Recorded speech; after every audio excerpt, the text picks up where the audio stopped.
Hi friends, இன்னைக்கு சூப்பரான ஒரு லஞ்ச் காம்போ தான் பார்க்க போகிறோம். அதுக்கு ஸ்டவ் ஆன் பண்ணிட்டு கடாயை வச்சுக்கோங்க. அதில் ஒரு 4-5 ஸ்பூன் அளவுக்கு எண்ணெய் சேர்த்துக்கோங்க. சேர்த்துக்கிட்டு கடுகு, பெருஞ்சீரகம், அப்புறமா கொஞ்சமாக உடச்ச உளுந்து சேர்த்து நல்லா தாளித்து எடுத்துக்கோங்க.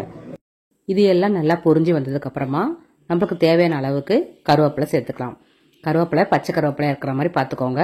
அடுத்தது இந்த மாதிரி கட் பண்ணி வச்சிருக்கிற வெங்காயத்தை சேர்த்துக்கலாம். ஒரு 4 மீடியம் சைஸ் வெங்காயம் எடுத்து இவ்வளோ மெலிசாக கட் பண்ணியிருக்கேன். இதை அப்படியே சேர்த்துக்கிட்டு நல்லா வதக்கி விட்டுடலாம். வெங்காயம் நல்லா வதங்கணுங்க, அது வரைக்கும் நல்லா கலந்து விட்டுக்கிட்டே இருங்க.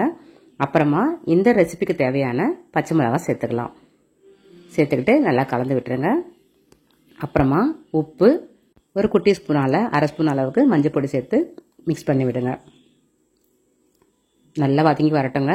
அது வரைக்கும் ஹை ஃப்ளேம்லேயே வச்சு நல்லா வதக்கி விட்டுடலாம். இப்போ நல்லா வதங்கி வந்துடுச்சு. இந்த டைமில் கட் பண்ணி எடுத்து வச்சிருக்கிற தக்காளியை சேர்த்துக்கலாம். நார்மலான சைஸில் ஒரு 6 தக்காளி சரியாக இருக்கும். தக்காளி நல்லா குழஞ்சி வதங்குற அளவுக்கு கலந்து விட்டுக்கிட்டே இருங்க. அடுப்பு வந்து ஹை ஃப்ளேம்லேயே வச்சுக்கலாம். இப்போது ஒரு 1/2 ஸ்பூன் அளவுக்கு இஞ்சி பூண்டு விழுது சேர்த்துக்கலாம். சேர்த்துக்கிட்டு இதையும் மிக்ஸ் பண்ணி விடுங்க. இஞ்சி பூண்டு விழுது சேர்க்கறது மூலமாக இந்த சாப்பாட்டுக்கு ஃப்ளேவர் சூப்பராக கிடைக்கும். அதுக்காக வேண்டி சேர்த்துக்கலாம். தக்காளி வந்து இந்த மாதிரி நீல வாக்கில் கட் பண்ணி சேர்த்துக்கோங்க. அரைச்சும் சேர்த்துக்கலாம், ஆனால் இந்த அளவுக்கு டேஸ்ட் கிடைக்காது. அதுக்காக வேண்டி இந்த மாதிரி சேர்த்து நல்லா வதக்கி எடுத்துக்கலாம். இதுக்கு கொஞ்சம் கூட தண்ணி சேர்க்க வேணாங்க. இதுலேருந்து வர தண்ணியே போதுமானதாக இருக்கும். இப்போது இன்னொரு அடுப்பில் இன்னொரு சின்ன கடாயை வச்சுக்கிட்டு எண்ணெய் சேர்த்து கடுகு போட்டு தாளிச்சிக்கலாம். இது புரிஞ்சு வந்ததுக்கப்புறமா கருவேப்பிலை சேர்த்து அதுவும் புரிஞ்சதுக்கப்புறமா இந்த மாதிரி நீல வாக்கில் கட் பண்ணி வச்சிருக்கிற உருளைக்கிழங்கு சேர்த்துக்கலாம். இது தோல் நீக்காத உருளைக்கிழங்கு தாங்க, நல்லாவே இருக்கும். நீங்களும் ட்ரை பண்ணி பாருங்கள். இப்போ இது நல்லா வதங்கினதுக்கப்புறமா இதுக்கு தேவையான மஞ்சள் பொடி, பெருங்காயம், அப்புறம் தேவையான அளவு உப்பு எல்லாம் சேர்த்து நல்லா மிக்ஸ் பண்ணி விட்டுக்கலாம். நல்லா வதங்கட்டுங்க. எண்ணெயிலே நல்லா வதங்கினதுக்கப்புறமா இதுக்கு தேவையான காரம் சேர்த்துக்கலாம். அதுக்கு ஒரு 1/2 ஸ்பூன் அளவுக்கு குழம்பு மிளகாத்தூள் சேர்த்துருக்கேன். சேர்த்துக்கிட்டு இதையும் மிக்ஸ் பண்ணி விடுங்க. மிளகாத்தூளோட பச்சை வாசனை போனதுக்கப்புறமா இதுக்கு தேவையான அளவு தண்ணி சேர்த்துக்கலாம். தண்ணி ரொம்ப சேர்த்துட வேண்டாம்.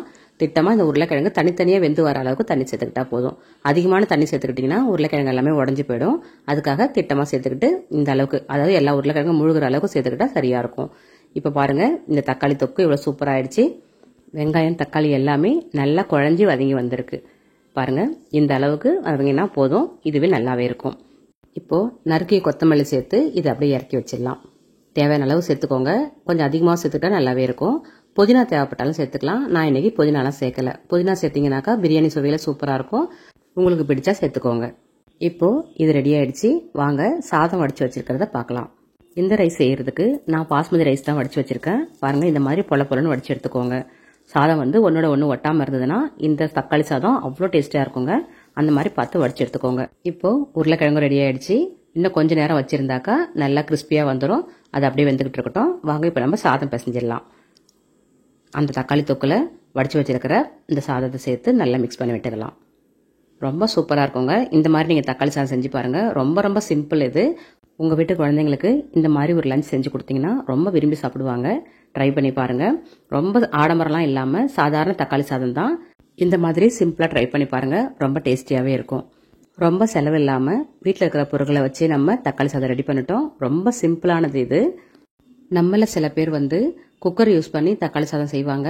அந்த மாதிரி செய்யலாம். நான் வந்து இன்னைக்கு சாதத்தை வடித்து தான் செஞ்சுருக்கேன். நீங்கள் இப்படி ட்ரை பண்ணி பாருங்கள். இந்த மாதிரி உதிரி உதிரியாக உங்களுக்கு தக்காளி சாதம் கிடைக்கும். இது நல்லா ரெடி ஆயிடுச்சு. இப்போது வாங்க சர்வ் பண்ணிடலாம். இந்த சிம்பிளான தக்காளி சாதத்தை நம்ம தினம் சாப்பாட்டுக்கு வடிக்கிற அரிசியிலே செய்யலாம். அதுவும் நல்லாவே இருக்குங்க. இப்போ வாங்க சர்வ் பண்ணிடலாம். காரத்துக்கு பச்சை மிளகாய் யூஸ் பண்ண பிடிக்காதவங்க கொஞ்சமாக தனி மிளகாத்தூள் கூட யூஸ் பண்ணிக்கலாங்க.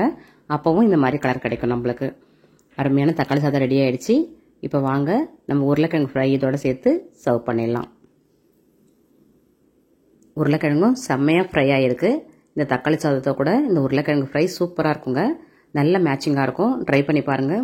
உருளைக்கிழங்கு இல்லைன்னா நீங்கள் அப்பளமோ இல்லை வத்தலை கூட பொரிச்சு வச்சு சாப்பிட்லாம். அப்படி இல்லைன்னா கொஞ்சமாக ஊறுகாய் வச்சா கூட ரொம்ப டேஸ்டியாக இருக்குங்க. சைட் டிஷ் எதுவுமே இல்லைன்னா கூட இந்த தக்காளி சாதம் அவ்வளோ பிரமாதமாக இருக்கும். ட்ரை பண்ணி பாருங்கள். வாங்க இது எப்படி வந்திருக்குன்னு பார்க்கலாம். பாருங்கள், எவ்வளோ பொல பொலன்னு இருக்குது. உங்களுக்கு தேவைப்பட்டால் 1 ஸ்பூன் அளவுக்கு நெய் கூட சேர்த்துக்கலாங்க. ரொம்ப மணமாக இருக்கும். உருளைக்கிழங்கு ஃப்ரையோட பொல பொலன்னு தக்காளி சாதம் உங்களுக்கு பிடிச்சா லைக் பண்ணுங்கள். தேங்க்யூ.